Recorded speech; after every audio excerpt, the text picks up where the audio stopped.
मैं जो आपको एक्सप्लेन कर रहा हूँ आप मुझसे 5 बार पूछिए, कोई प्रॉब्लम नहीं है। लेकिन सेम क्वेश्चन आपने रिपीट करके मेरा टाइम नहीं खराब करना। Calibration is the key and when you do it you can correctly take degree of any place and that will be correct. Vastu is so scientific, जो 8000 साल पुरानी साइंस है, इसको जब 70-80 साल जिंदा रहने वाला आदमी झुठलाता है ना, तो वो बेवकूफ की तरह बिहेव करता है। 2 तरह के वास्तु दोष ठीक नहीं होते हैं, नॉर्थ ईस्ट का टॉयलेट और साउथ वेस्ट की एंट्री। अदरवाइज इस पृथ्वी पे मुझे कुछ भी दे दो, मैं वहां की रेमेडी कर दूंगा। नाभि is the centre of the body, इसीलिए centre of the house is called Brahma sthan. NNE, north east में टॉयलेट होगा या सेप्टिक टैंक होगा, या नॉर्थ ईस्ट में सेप्टिक टैंक होगा, टॉयलेट होगा, तभी आपके घर में असाध्य बीमारी आएंगी। मॉडर्न वास्तु टेल्स यू कि आप घर की कोई भी चीज बिना तोड़े फोड़े आप करेक्ट कर सकते हैं। जब परेशान होगा तो आपके पास आएगा। सो this is very scientific and that is very interesting and very आसान आल्सो।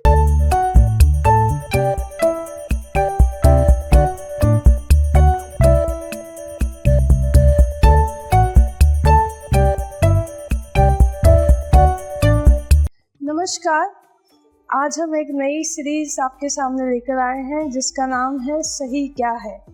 सही क्या है से हमारा मतलब ये है, जब हम धर्म, ज्योतिष और वास्तु जैसे विषयों की बात करते हैं तो हम हमेशा एक कन्फ्यूजन में रहते हैं, हमेशा एक डायलेमा में रहते हैं कि असल उपाय क्या है, सही क्या है, कौन से देवताओं को कब पूजना चाहिए, कैसे क्या करना चाहिए। वास्तु में कई सारी ऐसी दिशाएं हैं जिनके बारे में हमें जानना चाहिए, इसलिए हमने ये सीरीज़ शुरू करी है क्योंकि ये ज़्यादातर लोगों का एक फेवरेट टॉपिक रहता है। इस सीरीज़ में सबसे पहले मैं आपको बता दूं, हमारे साथ आज विशेष मेहमान हैं जिनका नाम है आलोक गौतम। और आलोक गौतम जी जो है वो मॉडर्न वास्तु एक्सपर्ट हैं और KP एस्ट्रोलॉजी भी फॉलो करते हैं और उनके बहुत सारे क्लाइंट्स हैं। और सबसे अच्छी बात इनकी ये है कि इसको मार्केट करना है कैसे और कैसे लोगों को पहुंचाना है, वो भी इनकी एक्सपर्टीज है। तो आलोक जी आपका बहुत बहुत स्वागत है हमारे शो में। आपको कैसा लग रहा है कि एक नई सीरीज हम शुरू कर रहे हैं आपके साथ? सुरभि, मुझे यहाँ पे बुलाने के लिए बहुत बहुत धन्यवाद।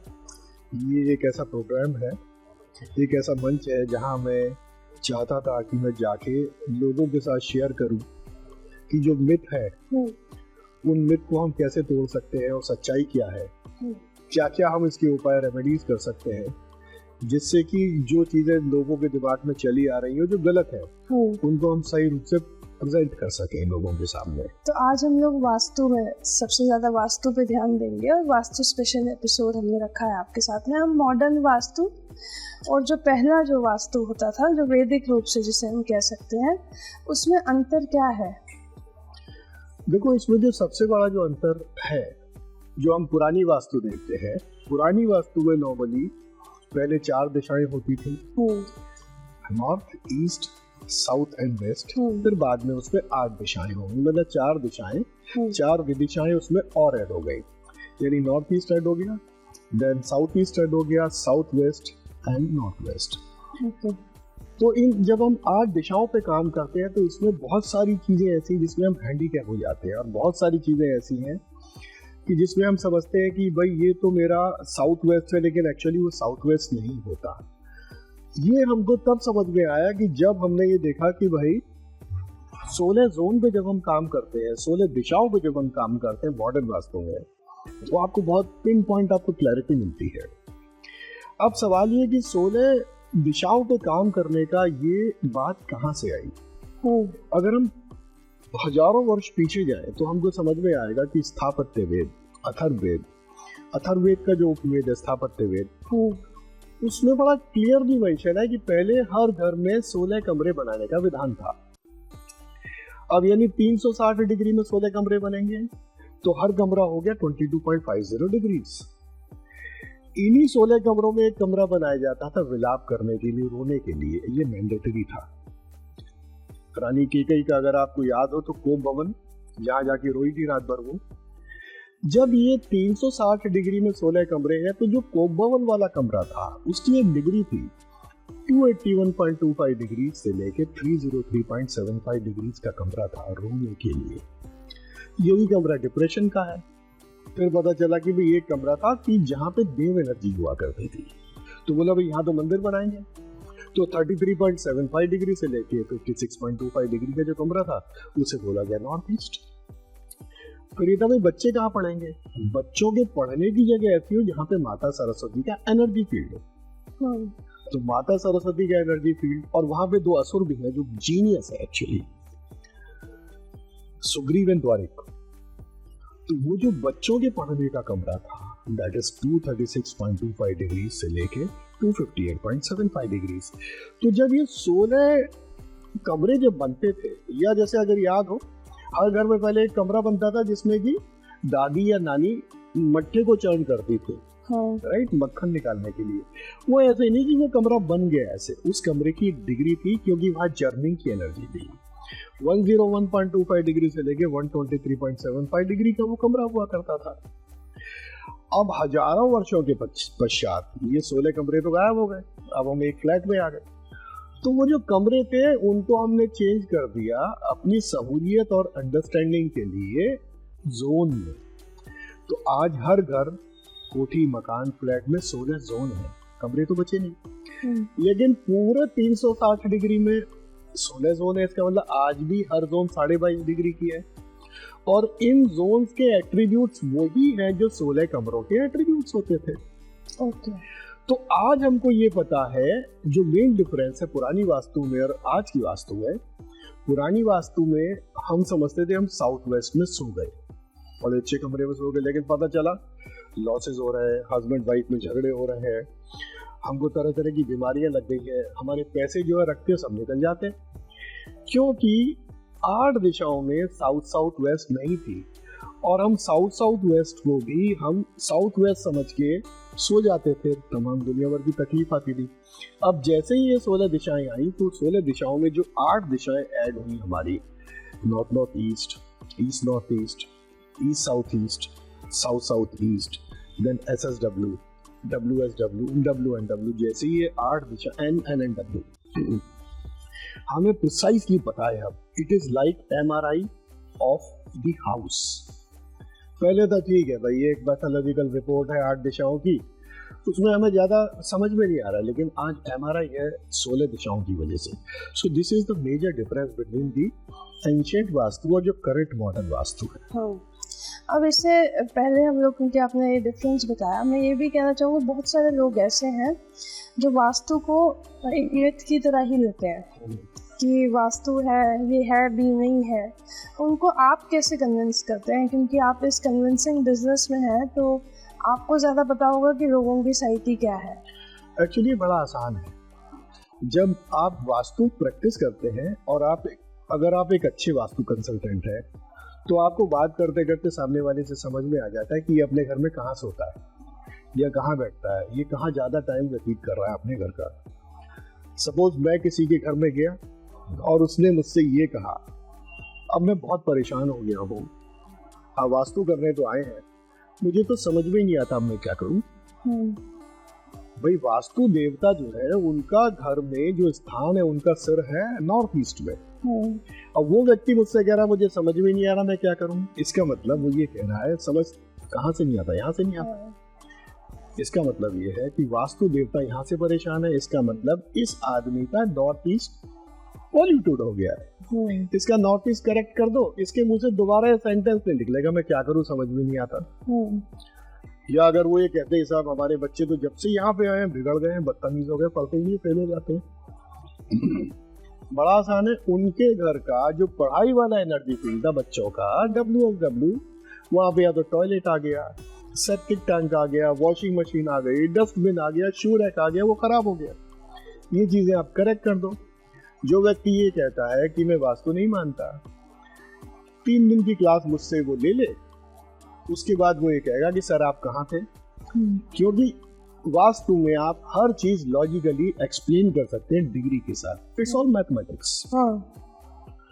सो जो लोग नहीं मानते उन लोगों के साथ अगर बैठ के बात कर ली जाए, समझा दिया जाए, तो ऐसा हो ही नहीं सकता कि उसकी समझ में ना आए। उसको जॉब नहीं मिल रहा, वो कहता मेरे को 6 महीने से जॉब नहीं मिल रहा। आप नॉट को करेक्ट कर दो ना उसके। आपने उसका नॉट करेक्ट कर दिया 348.75 डिग्री से लेके 11.25 डिग्री, नॉट करेक्ट हो गया तो उसको जॉब मिल जाएगा। जॉब मिल जाएगा तो उसको समझ में आएगा भाई ये तो बहुत बड़ी साइंस है। So these are the things actually. Okay. You can easily convince a person. हाँ, तो जब आप वास्तु करने जाते हैं आप डिग्रीज को किस तरह से देखते हैं, वो अगर आप कुछ समझाना चाहो। देखो डिग्री देखने के 2 तरीके हैं। एक तो ये है कि जब आप वास्तु करने गए हैं तो उस व्यक्ति के पास उसके घर का मैप है। जब हमारे पास फ्लोर प्लान है तो हम सिर्फ 1 डिग्री घर के एंट्रेंस पे खड़े होके हम 1 डिग्री लेते हैं स्ट्रेट इनसाइड, और उस एक स्ट्रेट इनसाइड डिग्री से आप शक्ति चक्र को रख के आप 16 जोन में डॉट लगा के आप वहां का मैप जो है ग्रिड कर सकते हैं। जैसे मैंने बताया ग्रिडिंग 16 जोन में जो है it is kind of a MRI of the building. We know precisely कि कहाँ पे वास्तु दोष है, कहाँ सेप्टिक टैंक आ रहा है, कहाँ डस्टबिन है, कहाँ टॉयलेट की सीट है, कहाँ पे फायर है यानी गैस है, उनके बेडरूम्स के बेड के सेंटर कहाँ कहाँ पे आ रहे, तो आपको सब पता चल जाता है जब उसके पास घर का मैप है। लेकिन जब वो कहता मेरे पे घर का मैप नहीं है तो उस समय आपने क्या करना है कि आपके पास ये है कंपास। Okay, right.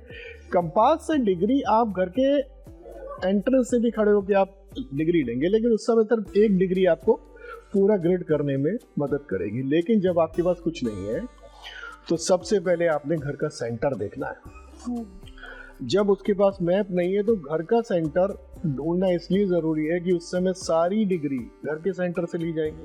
आपने घर की लंबाई नोट कर ली, उसका मिड पॉइंट ले लिया, आपने घर की विड्थ नोट कर ली, चौड़ाई, उसका मिड पॉइंट ले लिया, जहां उन्होंने इंटरसेक्ट किया that is the centre of the house. घर के सेंटर से एक एक चीज की आपने डिग्री लेनी है कि toilet 1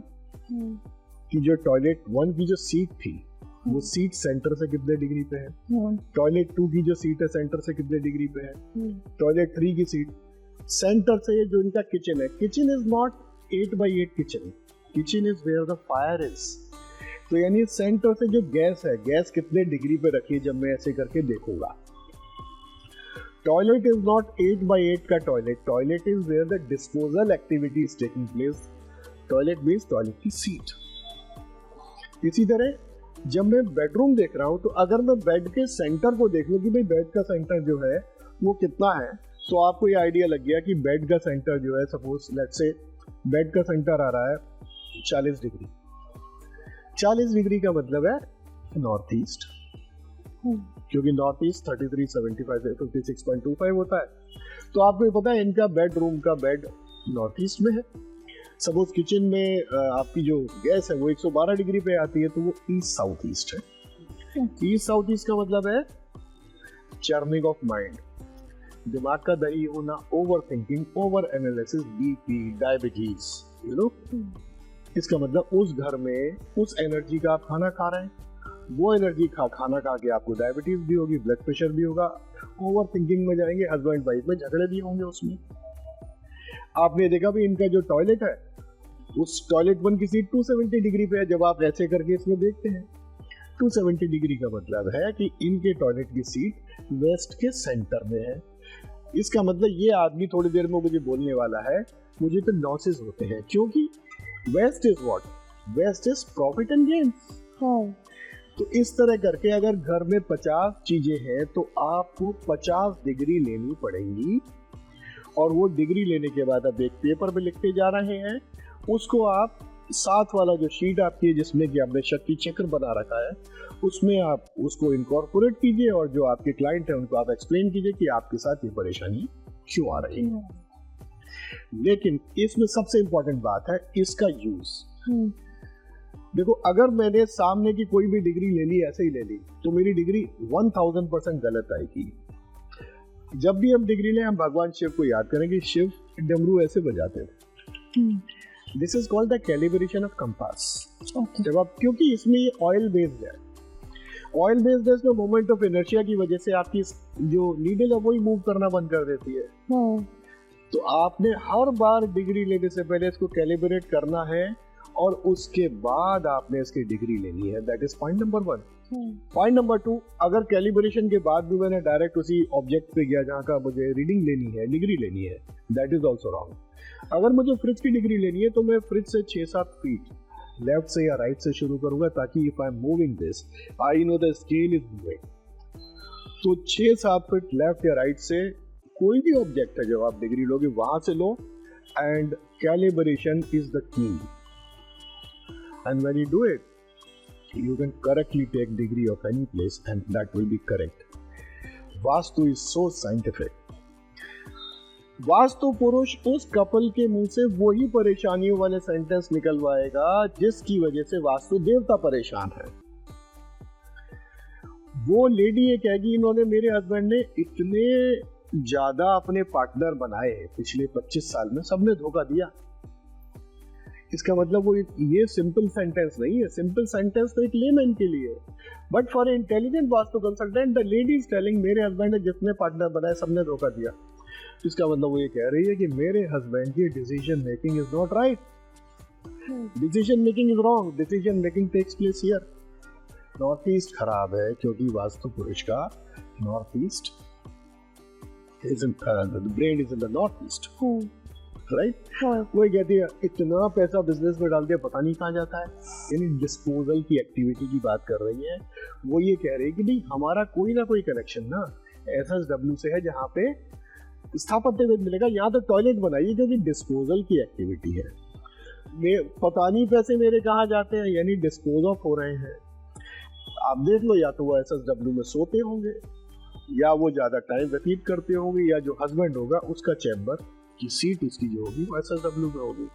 so this is very scientific and that is very interesting and very आसान आल्सो। आपको अगर क्लैरिटी है कि डिग्रीज क्या है, जोन्स क्या है, एलिमेंट कहाँ से कहाँ तक है, किस एलिमेंट में कौन सी जोन है, कौन सी जोन के क्या एट्रीब्यूट है, दुनिया का सबसे आसान सब्जेक्ट है ये।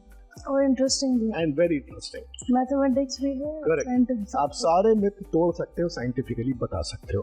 घर में कुछ एलिमेंट्स भी होते हैं, तो वो अगर आप बताना चाहें, जैसे वाटर एलिमेंट है, स्पेस एलिमेंट है, तो उसके बारे में भी हम बताना चाहें, जैसे कौन सा मेटल कहाँ पे वुड का यूसेज ज़्यादा हो, कहाँ पे एल्यूमिनियम का यूसेज ज़्यादा हो, तो उसके बारे में भी थोड़ा सा हम जानना चाहेंगे। देखो, इस चीज़ को समझने के लिए 2 साइकिल है। एक है cycle of creation of elements. उस cycle of creation of elements में एलिमेंट्स बन रहे हैं, और दूसरा है cycle of destruction of elements, जिसमें एलिमेंट डिस्ट्रॉय हो रहे हैं, and it is a continuous process. जैसे जो साइकिल ऑफ क्रिएशन है उसमें बेसिकली क्या होता है कि वाटर एलिमेंट टॉप पे होता है, वाटर बनाता है वुड को। एक बीज में पानी डालते रहेंगे आप, तो वो पौधा बड़ा होके वो पेड़ बन जाएगा, तो वाटर क्रिएट्स वुड, फिर wood creates fire, fire creates earth, earth creates metal यानी space, and space creates water. एक ये साइंटिफिक सर्किल है जिसमें एलिमेंट्स बनते हैं। थोड़ा सा टेक्निकल है, मैं अगर इसको एक्सप्लेन करना चाहूँगा तो थोड़ा लंबा हो जाएगा, but that can be very easily explain. एक होता है cycle of destruction of element, जिसमें एलिमेंट डिस्ट्रॉय हो रहे हैं, जैसे फायर एंड वाटर एक दूसरे के शत्रु हैं। आप गैस पे पानी रख दीजिए, भूल जाइए, पानी खत्म हो जाएगा। आप जलती हुई गैस पे पानी डाल दीजिए, आग खत्म हो जाएगी। इसी तरह फायर और वाटर शत्रु हो गए, would element and earth element शत्रु हो गया है, देन फायर एंड मेटल शत्रु है, अर्थ एंड वाटर शत्रु है, एंड मेटल एंड वुड शत्रु है। ये जो 2 साइकिल हैं, इनके समझे बिना हम कोई भी रेमेडियल वास्तु नहीं कर सकते। अब जो आपने पूछा कि भाई एलिमेंट होते 5 एलिमेंट होते हैं, जैसे वाटर एलिमेंट है, ये 360 डिग्री में 5 एलिमेंट है, तो 326.25 डिग्री से लेके 56.25 डिग्री तक का जो एलिमेंट है दैट इज वाटर एलिमेंट। इस एलिमेंट में NNW जोन है, नॉर्थ है, नॉर्थ ईस्ट है, नॉर्थ ईस्ट है। वाटर एलिमेंट के अपने एट्रीब्यूट्स क्या है? Blue and black colour, wavy shape and aluminium इसकी धातु है। अब पानी का कलर काला कैसे? क्योंकि जिस पानी को दिन में हम नीला देखते हैं वो पानी रात को काला दिखाई देता है। फिर 56.25 डिग्री से लेके 123.75 डिग्री का जो है वो बेसिकली वुड एलिमेंट है। वुड एलिमेंट का कलर है ग्रीन एंड ब्राउन, क्योंकि पेड़ की पत्तियां हरी और पेड़ का तना ब्राउन। शेप इसकी रेक्टेंगुलर है और ओवल है, और जो उसकी धातु है वो है स्टेनलेस स्टील। फिर 123.75 से लेके 191.25 तक फायर एलिमेंट है। इसमें 3 जोन इसमें भी आती है, south east, south south east and south. यहाँ का जो कलर है वो रेड, पिंक, पर्पल है। शेप इसकी ट्राइंगल है, क्योंकि आग हमेशा ऐसे उठती है, इसलिए आग की जो शेप है वो ट्राइंगल है, और धातु इसकी कॉपर है। देन 191.25 से 236.25 is earth element. Golden and yellow colour, धातु इसकी ब्रास है, शेप इसकी स्क्वायर है, and the last is space यानी मेटल। 236.25 से लेके 326.25 डिग्री का जो एनर्जी फील्ड है वो स्पेस यानी मेटल का है। WSW west, WNW and W। Colour grey और व्हाइट, धातु इसकी आयरन है, शेप इसकी राउट है। वाटर के सेक्शन में आप वाटर ले आइए, एयर के सेक्शन में एयर ले आइए, फायर के सेक्शन, जो भी जहाँ का एलिमेंट है वहां पे ले आइए, उसके कलर ले आइए, उसकी धातु ले आइए, उसकी शेप ले आइए, और आपने घर को बैलेंस कर दिया। So again this is very easy. तो मुश्किल ये है क्योंकि जो लोग फ्लैट में रहते हैं उनके लिए कई बार पॉसिबल नहीं होता है इतना सारा रेनोवेशन कराना, तो उनके लिए इजीएस्ट वेज क्या है इन एलिमेंट्स को बैलेंस करने के लिए और सभी डायरेक्शंस को बैलेंस? देखो बड़ा आसान है, बहुत आसान है, क्योंकि जो मॉडर्न वास्तु है ये बिना तोड़े फोड़े की वास्तु है, करेक्शन विदाउट डेमोलिशन। ओके, अब सपोज हम ये कहते हैं वाटर का सेक्शन नॉर्थ जोन में, लेट से मेरे गैस आ गई, नॉर्थ में गैस आ गई, वाटर में फायर आ गया। ओके, अब जब फायर आया है वाटर में तो वाटर भी खराब हो रहा है, फायर भी खराब हो रही है। अब यह एक टेक्निकल थोड़ा सा पॉइंट है, फायर और वाटर के बीच में एक बिचौलिया है, वुड एलिमेंट। जैसे कभी भी जब लड़के वालों में जब झगड़े होते हैं तो एक अंकल जी को पकड़ा जाता है बिचौलिया, डिस्प्यूट सेटलर। यहाँ पे फायर और वाटर का जो डिस्प्यूट सेटलर है वो वुड एलिमेंट है, ग्रीन कलर। तो गैस के नीचे और स्लैब के ऊपर आप एक हरे रंग का पत्थर आप रख दो। आई रिपीट, स्लैब के ऊपर गैस के नीचे अगर आपने हरे रंग का पत्थर रख दिया तो जो फायर और वाटर का जो डिस्प्यूट चल रहा था ये बिना थोड़े फोड़े आपने इसको करेक्शन कर दिया। Okay, so you have corrected vastu दोष। सपोज अगर किसी का let's say toilet which is a negative object वो आपका साउथ ईस्ट में आ गया, अब एक वास्तु कंसल्टेंट कहता है इसको टॉयलेट को तोड़ के ले जाओ, how is it possible? This is not possible in a flat.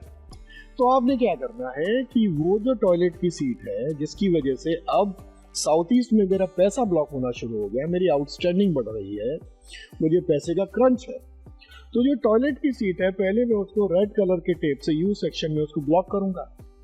2 महीने उसको मैंने ब्लॉक करके रखा, फिर उसी यू सेक्शन में वहां पे मैं एक कटर मंगा के वहां पे मैं कॉपर की स्ट्रिप अंदर लेके डाल दूंगा। So we have done that complete remedy of the toilet of south east. तो बिना थोड़े फोड़े आपने करेक्ट कर लिया। मॉडर्न वास्तु टेल्स यू कि आप घर की कोई भी चीज बिना तोड़े फोड़े आप करेक्ट कर सकते हैं। ओके, आप घर में कोई भी ऑब्जेक्ट रख दीजिए। देखो दो तरह के वास्तु दोष ठीक नहीं होते हैं,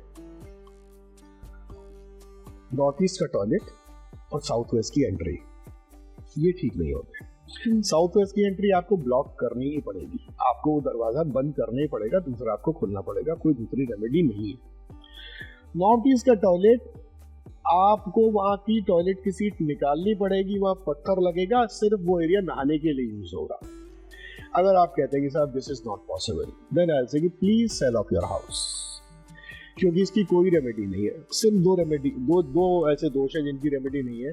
अदरवाइज इस पृथ्वी पे मुझे कोई सा भी वास्तु दोष घर में दे दीजिए, मैं 10 मिनट में करेक्ट कर दूंगा, और वो भी कितने अमाउंट में? 250 रुपए से ज्यादा जो है उसके पैसे लगेंगे नहीं किसी भी तरह के वास्तु दोष को करेक्ट करने के लिए। अब मुझे आपसे ये पूछना है, जब आप वास्तु दोष कनेक्ट करने के लिए आपको बुलाया जाता है, चैलेंजेस क्या है? मतलब जब आप लोगों से बात करते हैं क्या साइकी होती है, क्या आपके एक्सपीरियंसेस हैं, क्या चैलेंजेस आप फेस करते हैं? हमको कन्विंस करना कितना डिफिकल्ट है? नहीं, वो मुझे नहीं लगता कोई डिफिकल्ट है एक्चुअली, क्योंकि क्या है, मैं जब बताना शुरू करता हूँ ना, तो मैं वेदों से शुरू करता हूँ। कोई भी अगर हिंदू धर्म का कोई व्यक्ति है तो वो वेदों को समझता है। मैं वेदों से समझाता हूँ, फिर मैं 16 जोन पे आता हूँ, फिर मैं उनको 5 एलिमेंट के बारे में बताता हूँ, फिर मैं उनको ये बताता हूँ कि भाई 5 एलिमेंट में ये जोन है, इन जोन के ये डिग्रीज है, इनके एट्रीब्यूट्स ये है, राइट। और जो बातें मुझसे कर रहे हैं उनकी बातें सुन के मुझे वास्तु दोष समझ में आ जाते हैं। तो जब मैं उन पर्टिकुलर ऑब्जेक्ट्स की डिग्री लेता हूँ और डिग्री लेके जब मैं उनको दिखाता हूँ कि देखो शक्ति चक्र में इस डिग्री पे ये वाला ऑब्जेक्ट आपका रखा है, जैसे 5 विलेन कहता हूँ, STDWS, septic tank, toilet, dustbin, washing machine, shoe rack. वो ये कहता है कि साहब, लेट्स से वो ये कहता है कि मेरे से तो लोग सबसे मेरी लड़ाई हो जाती है, हर आदमी मुझसे टूट के चला जाता है, मेरा इतना बड़ा सर्किल था, छोटा सर्किल रह गया। इसका मतलब वो ये कह रहा है कि सर मेरा ईस्ट खराब है, क्योंकि सोशल कनेक्टिविटी मेरी खराब हो रही है। तो जब मैं नोट करता हूँ तो मैं उसको दिखाता, देखो भाई ये 90 डिग्री पे आपका टॉयलेट है, एक विलन आके बैठ गया 90 डिग्री पे, इसने आपका ईस्ट खराब कर दिया, इसलिए लोग आपसे टूट के जा रहे हैं। तो जब आप उनको सीइंग इज बिलीविंग, जब आप डिग्री पे वो नेगेटिव ऑब्जेक्ट दिखाते हैं और उस जोन के एट्रीब्यूट दिखाते हैं और उसकी परेशानियों को कोरिलेट करते हैं, एवरीबडी अंडरस्टैंड्स, हर आदमी दो रोटी खाता है, उसकी समझ में आता है कि भाई ये साइंस है, जो हमारे पूर्वजों की दी हुई साइंस है, और ये 100% साइंस है, हमारे पूर्वजों को बहुत ज्ञान था। किसी भी घर में देवताओं का भी वास होता है, तो वास्तु के हिसाब से कितने देवताओं को हम पढ़ते हैं, समझते हैं, और उनकी सिंपल रेमेडीज क्या होंगी? इसके पीछे एक पौराणिक कथा है, उस पौराणिक कथा को मैं 2 मिनट में खत्म करूंगा। एक बार देवताओं में और असुरों में युद्ध हुआ, और ये मत्स्य पुराण में ये इसका पूरा मेंशन है। देवताओं के सेनापति थे भगवान शिव और असुरों के सेनापति थे अंधकासुर। अब अंधकासुर एक बहुत ही पावरफुल, वीर, बलवान असुर था। उसने भगवान शिव को वन युद्ध में हरा दिया का मतलब इतना थका दिया कि भगवान शिव के शरीर से पसीना नीचे गिरने लगा, और जैसे जैसे भगवान शिव के शरीर से पसीना नीचे गिर रहा था, उस पसीने से एक पुरुष पैदा होता जा रहा था। उसे ये नहीं पता थी कि मैं कौन हूँ, मैं बस पैदा हो गया हूँ, और वो बहुत भूखा था। उसने क्या किया, उसने देवता और असुरों के जो सैनिक थे उसको पकड़ पकड़ के मार मार के खाना शुरू कर दिया। ये देख के देवता और असुर सब घबरा गए।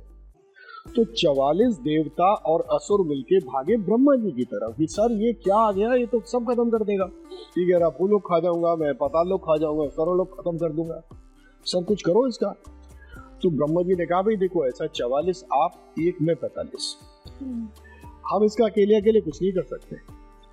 इसको पकड़ते हैं 45 और इसको जमीन पे लिटाते हैं, इसकी नाक जमीन की तरफ करते हैं, सिर इसका नॉर्थ ईस्ट में करते हैं, पैर इसके साउथ वेस्ट में हो जाएंगे, इस पे चढ़ के बैठ जाओ आप और दबा लो।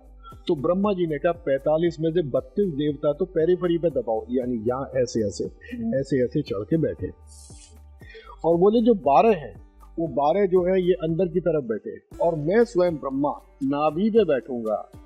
नाभि is the centre of the body, इसीलिए centre of the house is called Brahma sthan. इस तरह करके 45 देवताओं ने, जिनको आज हम बोलते हैं 45 एनर्जी फील्ड, इन्होंने उस वास्तु पुरुष को दबा लिया नीचे। तो इसका मतलब ये कि हर घर में एक वास्तु पुरुष है जिसका सर नॉर्थ ईस्ट में है, पैर साउथ वेस्ट में, उसके ऊपर 45 देवता बैठे हुए उसको दबा के। अब इन देवताओं की अलग अलग रेमेडीज हैं। जैसे सपोज अपना अगर लेट्स से हम भल्लाट देवता कहते हैं, भल्लाट वो है जो बड़े पेट वाले हैं, भल्लाट वो है जो कि कुबेर के खजाने के रक्षक हैं, जिनकी वजह से हमें अपॉर्चुनिटी आती है। अगर उनको हमने एक्टिवेट करना है तो घर के सेंटर से आप 2 डिग्री चेक करो, 348.75 डिग्री से लेके और 0 डिग्री का जो एनर्जी फील्ड है वो भल्लाट है, वहां पे वहीं से जॉब मिलेगा, एनर्जी वहीं से हमको क्या होगा, अपॉर्चुनिटी आएगी। आप भल्लाट के पत्ते, आप छुआरे होते हैं ना, आप छुआरे रखिए 72 घंटे के लिए, आप भल्लाट के पत्ते को एक्टिवेट कर सकते हैं। आपको जॉब नहीं मिल रहा, आपको जॉब मिल जाएगा। आप सोचते जा रहे हैं 6 महीने हो गए नौकरी की थी, नौकरी नहीं मिली, नौकरी आपको मिल जाएगी। तो इस तरह करके आप हर देवता की 45 के 45 देवताओं की रेमेडी है।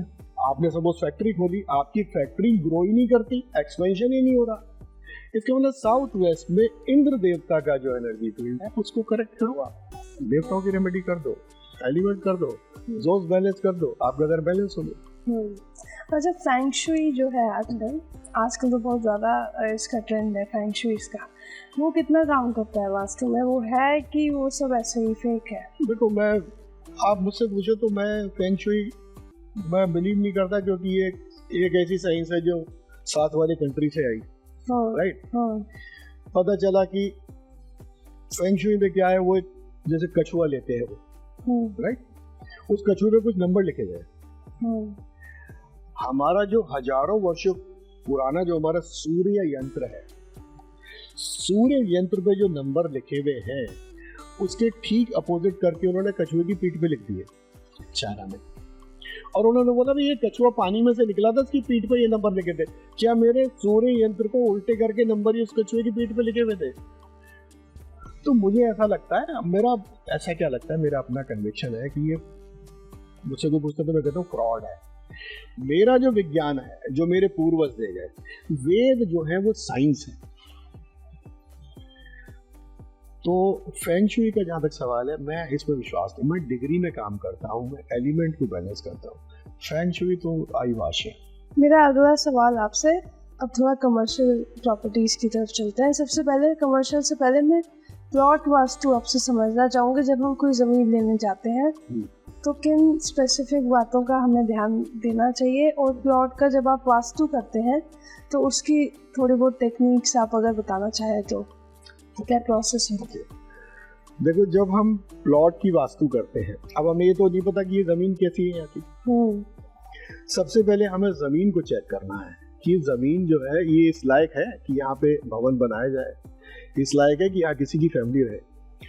तो जो मिट्टी की जांच है उसके कई तरीके हैं। सबसे पहला तरीका ये होता है कि आपने 1 फीट चौड़ा, 1 फीट गहरा, 1 फीट लंबा आपने गड्ढा खोदा, उसमें से मिट्टी निकली। जब मिट्टी निकल गई उसमें से, तो आप वो मिट्टी दोबारा से उस गड्ढे में डाल दीजिए। अगर मिट्टी डालने के बाद वो थोड़ी सी उठी हुई है तो वो मिट्टी जो है बहुत अच्छी मिट्टी है, वहां पे आप अपना भवन घर बना सकते हैं, फैक्ट्री बना सकते हैं। अगर वो बिल्कुल बराबर में आ गई तो वो ठीक है, you can still make it. लेकिन कई बार ऐसा हुआ जब आपने डालना शुरू किया तो वो एक स्लोप आ गया अंदर, इसका मतलब वो मिट्टी जो है वो अच्छी, जमीन अच्छी नहीं है वहां की। आपने किसी को बुला के बोला भाई ये वाले बीज यहाँ पे डालो, हल चला के बीज आपने डलवाए, और उस बंदे को पता है कि भाई इसमें जो अंकुरण होगा, जर्मिनेशन होगा, वो 7 दिन में हो जाता है। अगर 7 दिन में अंकुरण होता है तो वो जमीन अच्छी है। 7 के बजाय 10-12 दिन में अंकुरण होता है तो ठीक है, मध्यम है, अंदर से बाल निकल रहे हैं, इस तरह की चीजें निकल रही है, तो ये शल्य दोष है। इसका मतलब अगर आपने इसको ठीक करना है तो कम से कम 5 फीट पूरा खोदे, उसमें फ्रेश मिट्टी भरी जाए, तब जाके ये दोष खत्म होगा। फिर आप क्या करते हैं, आप ऑरा स्कैनर से आप ब्रह्मस्थान में खड़े होकर ब्रह्मस्थान की एनर्जी चेक आप जब करते हैं तो आप एक कमांड देते हैं ऑरा स्कैनर को। ऑरा स्कैनर एक ऐसा यंत्र है जिसकी ऑरा आपकी ऑरा से मिलना बड़ा इंपॉर्टेंट है। It takes your command. जब आप पूछते हैं कि यहाँ की ब्रह्मस्थान की एनर्जी कितने % पॉजिटिव है, तो अगर वो पूरा खुल जाता है तो वो 100% वहाँ की एनर्जी है।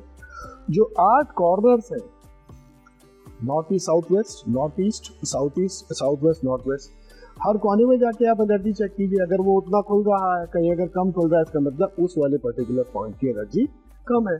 तो वहाँ पे आप एनर्जी एनहांसर रॉड जमीन के अंदर डालते हैं ताकि उस पर्टिकुलर कॉर्नर की या पर्टिकुलर सपोज आपको लगा कि भाई यहाँ पे फायर एलिमेंट वीक है, तो साउथ ईस्ट में जाके आप फायर एलिमेंट की आप वहाँ पे लेके दबा दीजिए उसको, तो आप उसको ठीक कर लोगे। ठीक है। अब सवाल आता है कि जब मेरे पास एक प्लॉट था, इस प्लॉट में भी 45 एनर्जी फील्ड है और एक वास्तु देवता यहाँ पे लेटे हुए हैं। सबसे इंपॉर्टेंट होता है कि जिस साइड से प्लॉट की एंट्री है, यानी सड़क है, वहीं से एंट्री करेंगे हम लोग। वो जो एंट्री है, वो जो सड़क है, वो जो मेरा प्लॉट, सपोज प्लॉट मेरा लेट से 40 फीट का है सड़क की साइड से, तो 40 फीट जो है वो 8 टुकड़ों में डिवाइड हुए, और उन 8 टुकड़ों में जो टुकड़ा तीसरे और चौथे नंबर पे आ रहा है, ये वो टुकड़ा है जहां पे अगर आप उस घर का मुख्य दरवाजा बनाएंगे तो हैप्पीनेस, पीस, प्रॉस्पेरिटी सब आपको मिलने वाली है। कोई भी बिल्डर, जैसे हम सोसाइटी देखते हैं दिल्ली में जैसे शहरों में सोसाइटी ज़्यादातर है, तो कोई भी बिल्डर जब सोसाइटी बनाता है कि वो भी प्लॉट दिखाता है पहले, और उसका इम्पैक्ट क्या पर फ्लैट पे आता है, ऐसा कुछ? देखो क्या है कि जब बिल्डर की बात करते हैं तो बिल्डर एक्चुअली वो बात करता है आर्किटेक्ट से। ओके। बिल्डर को मैंने ज्यादा करके मैंने इनिशियल स्टेजेस पे मैंने बात करते नहीं देखा वास्तु कंसल्टेंट से।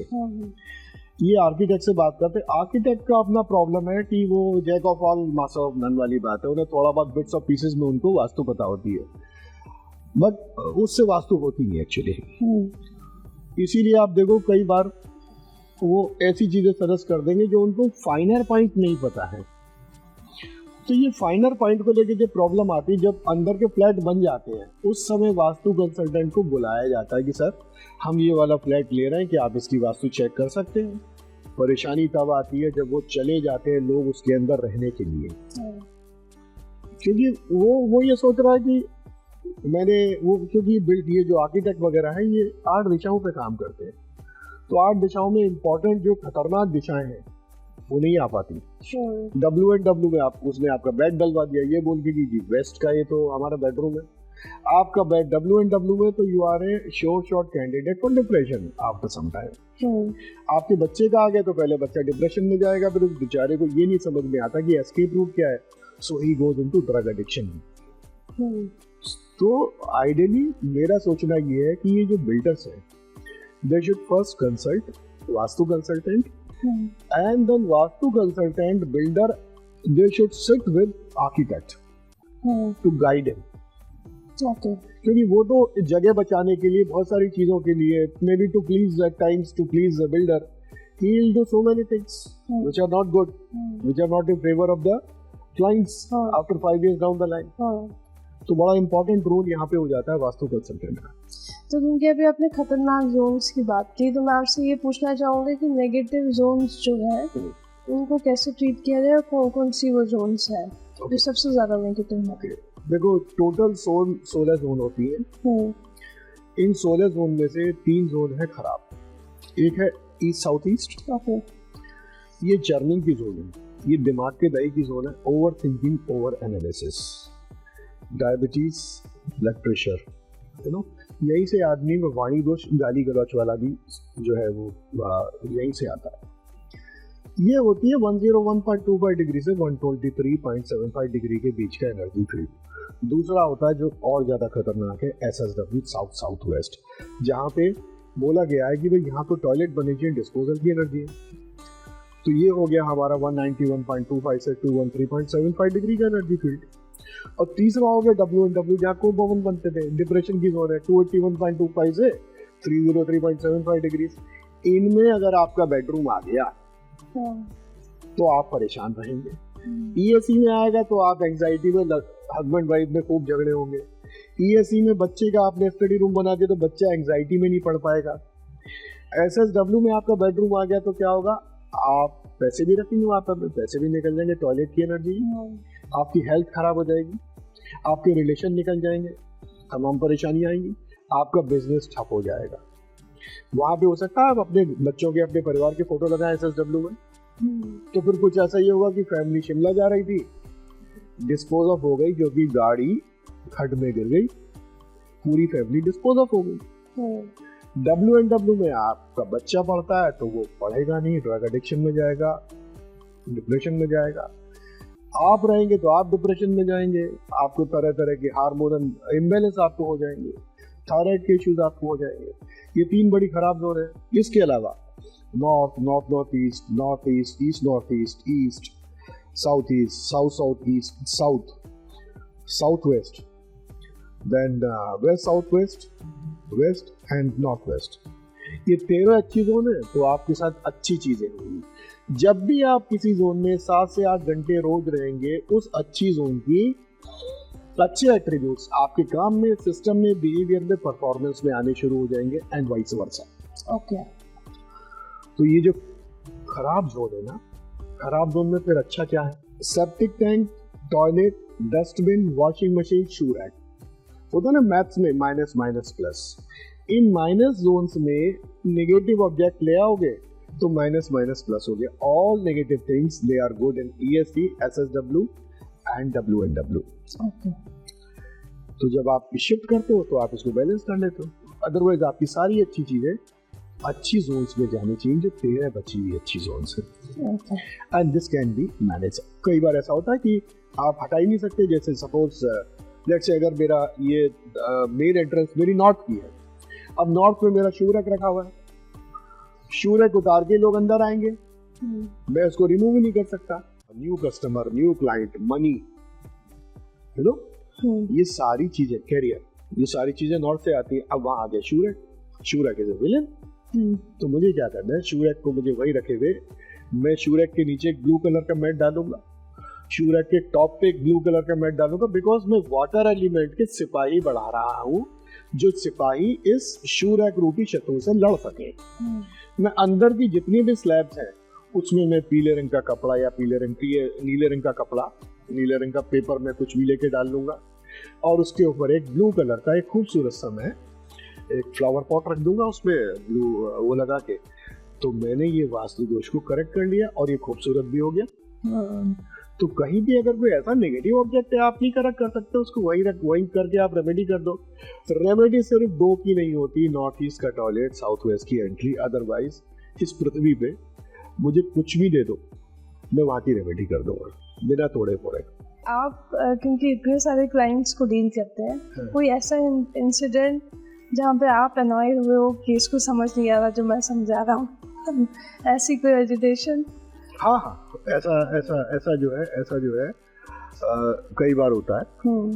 और जब मैंने ऐसा कई बार देखा, मतलब कई बार तो जब मैंने 5-6 बार ऐसा देखा, उसमें मेरे को ये चीज़ कंट्रोल करना थोड़ा इसलिए आसान होता है क्योंकि कॉर्पोरेट मैनेजर रहा हूँ, ऑब्जेक्शन हैंडलिंग 30 साल की है, तो बड़ा आसान सा हो जाता है चीज़ों को हैंडल करना। Rule of the game is, मैं ये बोलता हूँ कि मैं जो आपको एक्सप्लेन कर रहा हूँ आप मुझसे 5 बार पूछिए, कोई प्रॉब्लम नहीं है। लेकिन सेम क्वेश्चन आपने रिपीट करके मेरा टाइम नहीं खराब करना। And sometimes you need to be aggressive and arrogant. If I need to be arrogant to make him understand, I will be arrogant also. और कई बार ऐसा होता है जो लोग आपसे वास्तु कराते हैं ना, they are financially well off, आपसे ज्यादा अच्छी उनकी फाइनेंशियल कंडीशन होती है, तो वो अपनी चलाना चाहते हैं कि अरे ये तो वास्तु कंसल्टेंट है, हमारा तो स्टेटस ये है। वहाँ many times you have to give the shut up call in true sense।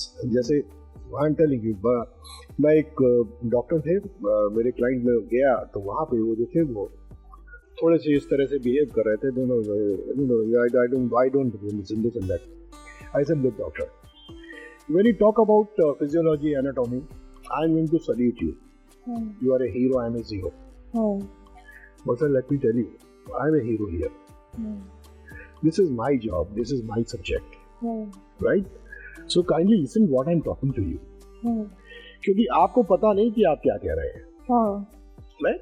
हाँ, अगर कोई डिजीज है, इलनेस है, मुझे तो कुछ पता ही नहीं, आपको पता है, लेकिन मैं तो वहाँ भी कह सकता हूँ कि मुझे बहुत पता है क्योंकि मैंने फार्माकोलॉजी पढ़ाई है 30 साल, मैंने प्रोडक्ट देखे हैं, हाउ ड्रग्स दे इंटरेक्ट, मुझे पता है, लेकिन मैं फिर भी कह रहा हूँ मैं आई एम स्टिल जीरो।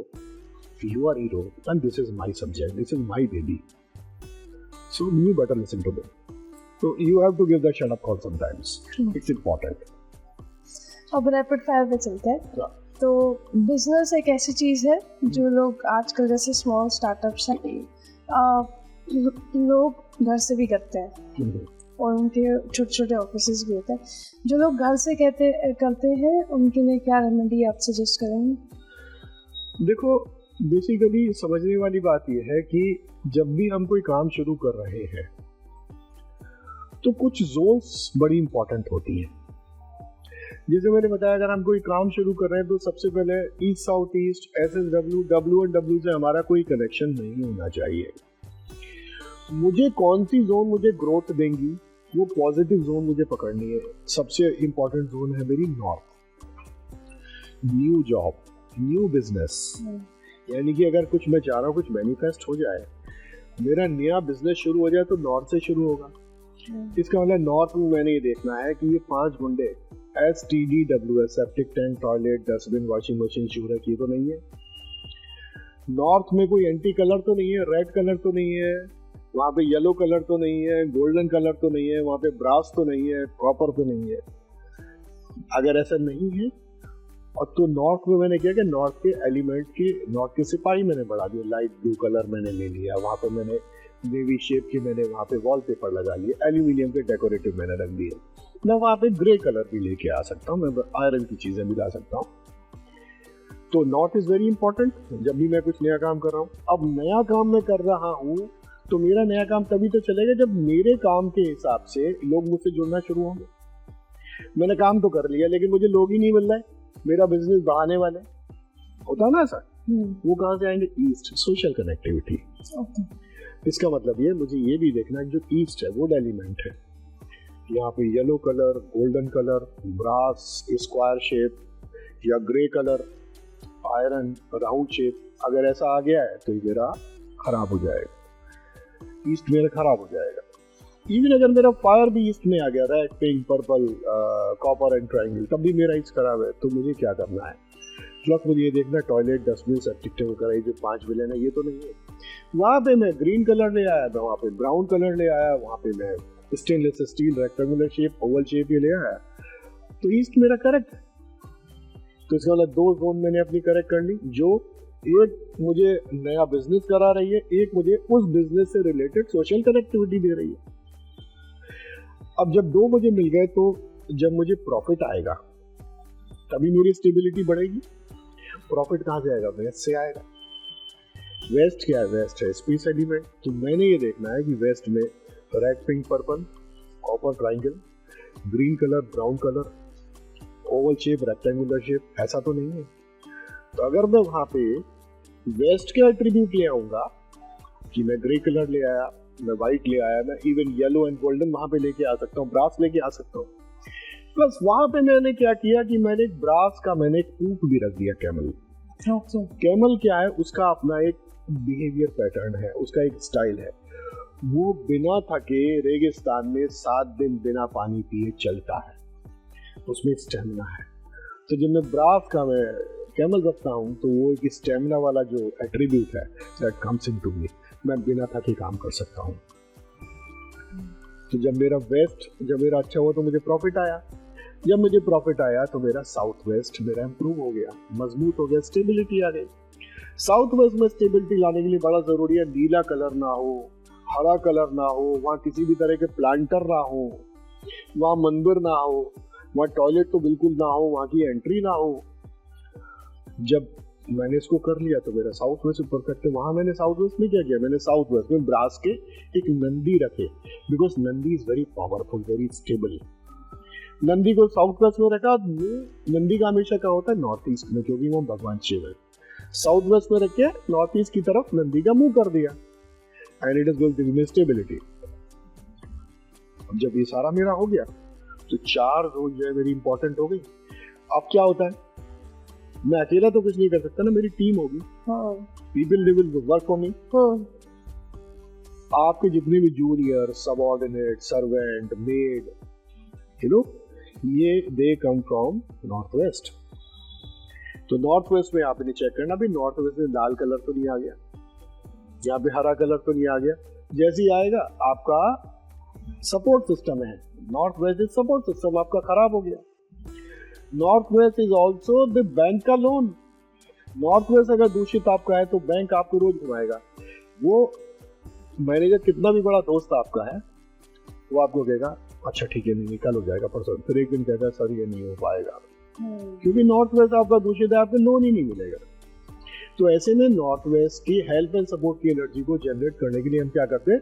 तो राम सेतु बनाते हुए वानरों का वो सीनरी लगाते हैं जिसमें भगवान राम, लक्ष्मण, जामवन, नल, नील, हनुमान ये सारे खड़े हैं और वो पत्थर उठा के वानर राम सेतु बना रहे हैं।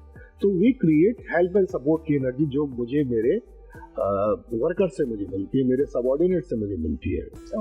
प्लस अगर कोई मुझे सपोर्ट नहीं करता तो उस व्यक्ति का छोटा सपोर्ट ये फोटो है जो आप पे लगा दो। अच्छा, सो आपने वो एनर्जी फील्ड आपने एक्टिवेट कर दिया और जब आपने 5 को ठीक किया तो आपका काम हो गया। छोटी छोटी हेल्थ प्रॉब्लम्स तो आती रहती है, लेकिन जो लंबी प्रॉब्लम्स है जैसे कैंसर एक सबसे बड़ी समस्या है, उसके लिए सबसे बेस्ट रेमेडी क्या है? घर में क्या देखना चाहिए? देखो ये बड़ा अच्छा क्वेश्चन है क्योंकि कैंसर एक ऐसा इशू है जो डेडली है और लाइफ थ्रेटनिंग है। कैंसर आपके घर में तभी होंगे जब आपके घर में टॉयलेट या सेप्टिक टैंक ये लगा लीजिए 11.25 डिग्री से लेके 56.25 डिग्री के बीच में जब होगा टॉयलेट या सेप्टिक टैंक, यानी कि NNE नॉर्थ ईस्ट में टॉयलेट होगा या सेप्टिक टैंक होगा या नॉर्थ ईस्ट में सेप्टिक टैंक होगा, टॉयलेट होगा, तभी आपके घर में असाध्य बीमारी आएंगी। और नॉर्थ ईस्ट ब्रेन है तो आपको ब्रेन ट्यूमर से शुरू होगा। नॉर्थ ईस्ट बेसिकली वो एनर्जी फील्ड ही धन्वंतरी देवता का है जो आयुर्वेद के देवता थे। जब भी यहाँ पे इन 2 जगह पे आएगा सारी बीमारियां शुरू होंगी नॉर्थ ईस्ट से और वो असाध्य बन जाएंगी। किसी घर में कैंसर मिलते हैं, आंख बंद करके उस वाली जोन में जाके चेक कर लो, आपको ये चीजें आपको मिल जाएंगी। तो ये बड़ा आसान है ये देखना। और लेकिन वो ये कि आप इनकी रेमेडी देखो, टॉयलेट जैसे मैंने बोला है सेप्टिक टैंक नॉर्थ ईस्ट में उसकी रेमेडी नहीं है, आपने उसको निकाल के बंद ही करना है पत्थर लगा के। और नॉर्थ ईस्ट की भी आप रेमेडी नॉर्थ ईस्ट की भी रेमेडी कर लो, लेकिन वो धन्वंतरी देवता की जगह है, वो परेशान आपको हमेशा करेंगे। वहाँ पे आप ब्लू कलर के बल्ब जला के रख सकते हैं टॉयलेट के बाहर, टॉयलेट के अंदर आप ब्लू कलर का बल्ब जला के रख सकते हैं, टॉयलेट के अंदर आप वहाँ पे जो मेडिसिनल प्लांट्स है जैसे गिलोय, एलोवेरा, हल्दी का, देन त्रिफला, आंवला, ये वाले फोटोग्राफ्स आप लगा सकते हैं इस एनर्जी फील्ड को पैदा करने के लिए। और इसके अलावा जो भी आगे तक का एरिया है, टॉयलेट के बाहर का एरिया जो है पीछे का, वहाँ पे आप धन्वंतरी देवता की फोटो लगा लीजिए। These are the remedies of north east toilet. But north east के टॉयलेट की कोई रेमेडी नहीं है, you have to remove it. या घर की लेडीज अक्सर स्ट्रेसफुल, अक्सर ओवर थिंकर्स होते हैं, उनके लिए सबसे बेस्ट रेमेडी क्या है उनको शांत करने के लिए? देखो ये ओवर थिंकिंग आती है, अगर शांत नहीं रहेंगी तो घर चलने में डिस्टर्ब। सही बात। देखो ये जो ओवर थिंकिंग है ना, ओवर थिंकिंग, ओवर एनालिसिस, चिड़चिड़ा होना, ये सारे एट्रीब्यूट हैं ईस्ट साउथ ईस्ट के। जब भी आपका कनेक्शन 7 से 8 घंटे का कनेक्शन आपका चिड़चिड़ेपन के साथ है, तो आपका जो बेडरूम आपका है वो ईस्ट साउथ ईस्ट में है। अब ईस्ट साउथ ईस्ट का अच्छा, अब आपका बेडरूम जैसा कि आप चेंज ही नहीं कर सकते क्योंकि घर में बेडरूम ही 2 हैं, एक बच्चे के पास है, एक आपके पास है। आपका वाला ईस्ट साउथ ईस्ट का मास्टर बेडरूम आ गया, तो आपने बेसिकली क्या करना है, वो उस बेडरूम में आप पिस्ता ग्रीन कलर का पहले तो आप थीम लेके आइए वहां पे, और फिर वहां पे क्या कीजिए, वहां पे आप कामधेनु गाय रखिए। कामधेनु गाय जुगाली करती है, जुगाली से चर्निंग एक्टिविटी, तो ये चर्निंग एक्टिविटी कामधेनु गाय की वजह से आपका जो है ये चर्निंग कम होती है। आप वहाँ पे माता यशोदा की आप एक ऐसी सीनरी भी लगा सकते हैं जिसमें वो चर्न कर रही हैं, भगवान श्री कृष्ण के बिना चर्न कर रही है वहाँ पे।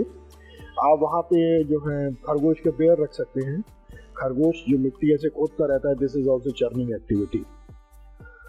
और कामधेनु गाय का एक फायदा और है कि जब आप पीएसी के बेडरूम में सोते हैं तो ना केवल आप चिड़चिड़े होते हैं, आप बड़े महत्वाकांक्षी हो जाते हैं, आप ओवर एम्बिशियस हो जाते हैं। तो कामधेनु गाय क्या थी, जब ये निकली थी समुद्र मंथन में से, तो ये इच्छा पूर्ति करने वाली गाय है ये।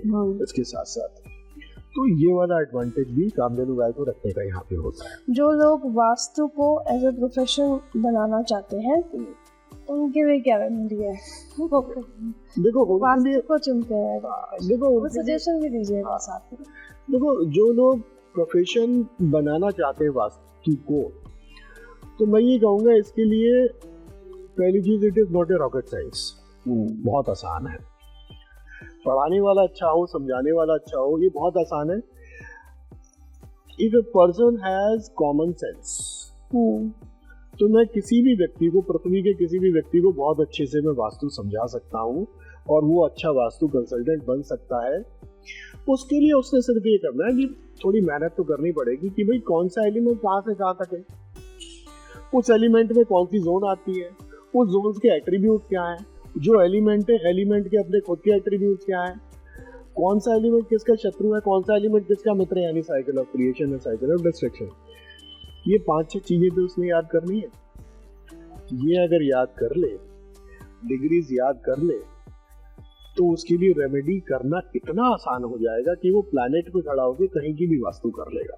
रेमेडी के अलावा उसकी मार्केटिंग का क्या तरीका है? देखो, मार्केटिंग का तो मैं अपना एग्जांपल दे सकता हूँ।